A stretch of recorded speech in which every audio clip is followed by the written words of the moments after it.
stages and flashing lights, music and cameras. They call it the good life.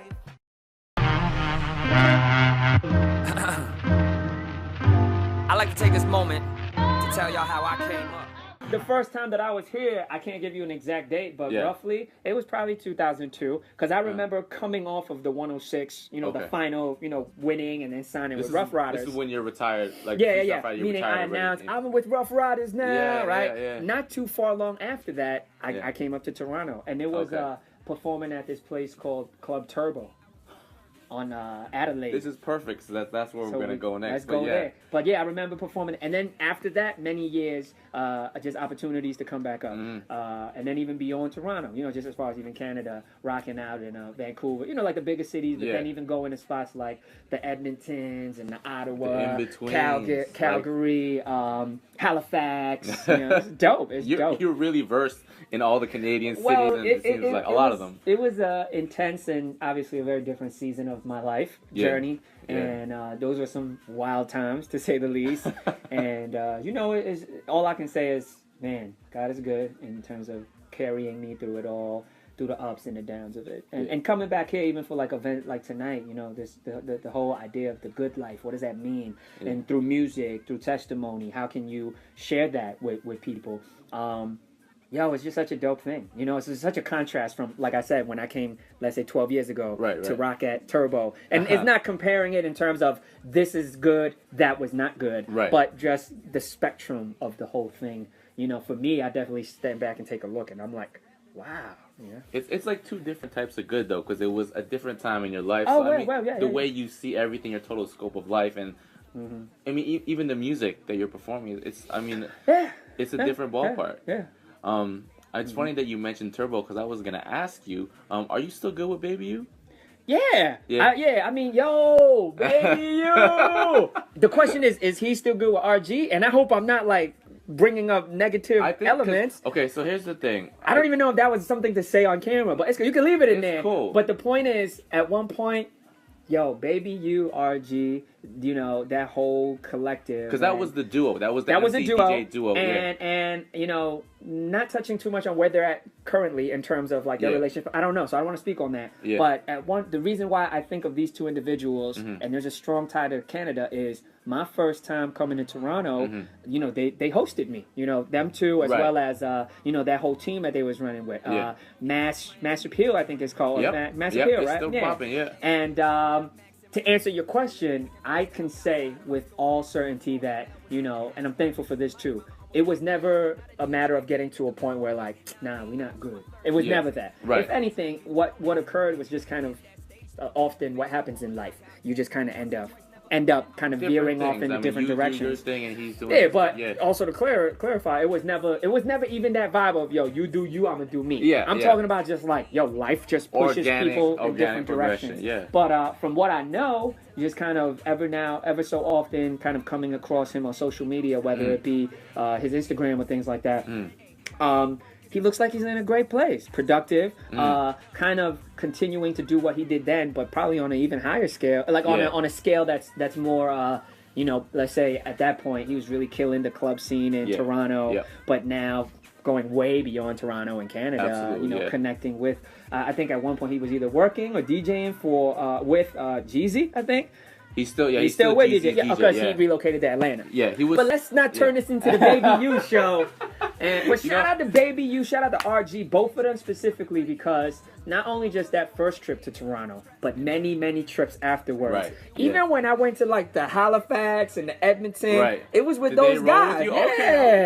So there was definitely a good, you know, vibe and chemistry with those guys. You know, Baby You, Utah, I was gonna say. Shout out to Utah on the ones and twos. RG, you know, y'all ready for MC Jin, man? I need y'all to make some noise. The energy and the duo, the dynamic duo element of them two really did a lot for me. So I know you're really, really well versed for Toronto. So I know we talking about Cardi and Bacardi slang and it's in that Firestarter. Volume 1. Dun, dun, dun, dun, dun. When you find out you're coming to Toronto, or when you plan a trip to Toronto, what comes to mind? What do you think about? First thing is it's funny because at one point, and this just goes to show you how impactful what he did was.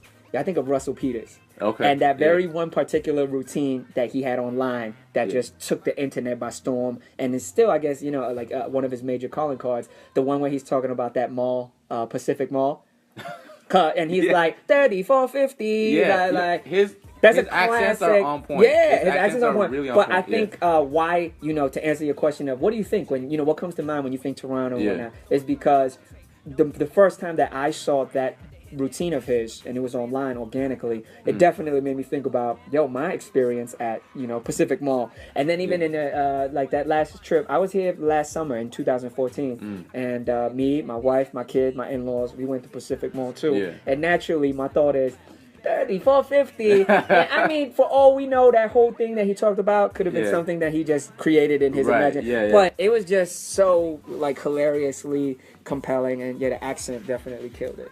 He's like, yeah, man, you save $1 here, $1 there. You go to dollar store, you buy something else. Yeah. What did you buy at Pacific Mall? Did you get a phone case? Because I know a lot of people. I just had some boba tea. Okay, yeah. I mean, if you talk about back in the days, I think it was more just the novelty of, yo, Jim, we got to take you over to Pacific Mall because that's where all the Asians are at. Chinese and there's and that's where they are. And I was always embracing of that, But kind of rewinding back in time, I think.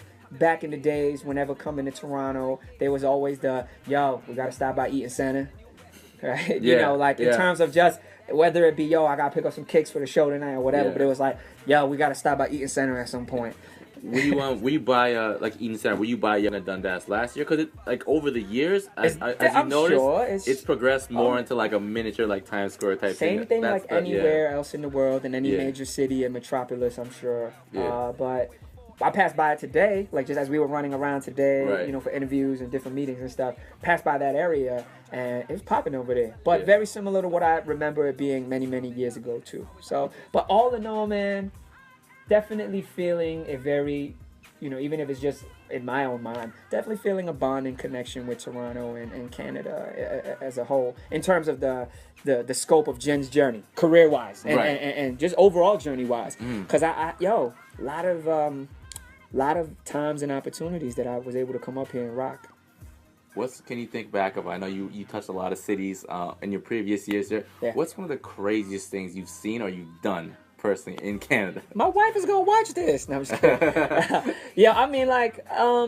Without getting all graphic, I think my journey was very along the path of a lot of the other young guys, or even some of the guys now that aren't necessarily young, but still embedded in that particular lifestyle. You go to the city, you perform, you rock, you be in the VIP, you do do this, that, and the third, and have fun, and then but I think the beauty is you just look back and you start evaluating, man, what was really that fun about it, and then and trying to find, try not to put yourself in a place of like, man, I really regret doing that. I really, because I don't think it's about living a life of regret either.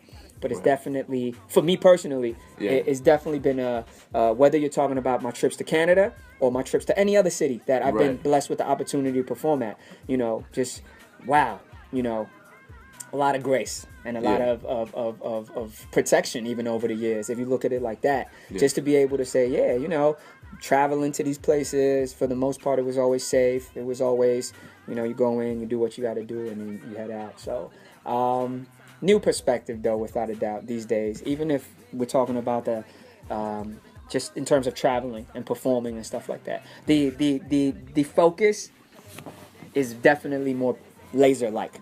Like meaning like, okay, when I leave my house this morning and I'm jumping on a plane and I'm flying to Toronto, there's a very clear agenda. I don't want to use the word agenda in like a negative way, but meaning just like focus of what I'm here to do. You have a good time, but I know that ultimately the end goal is to get home safe to my wife and kid, number one. Absolutely. And then along the way, whether it is through the performance, through the interview, it's just just maximizing on every opportunity and second to and when I say maximize, all I mean is cherishing it. Absolutely. Whether it's answering a question, whether it's shaking a hand with somebody, and it's been good so far these past couple years. Just approaching this occupation and this this journey that I'm on with this mindset.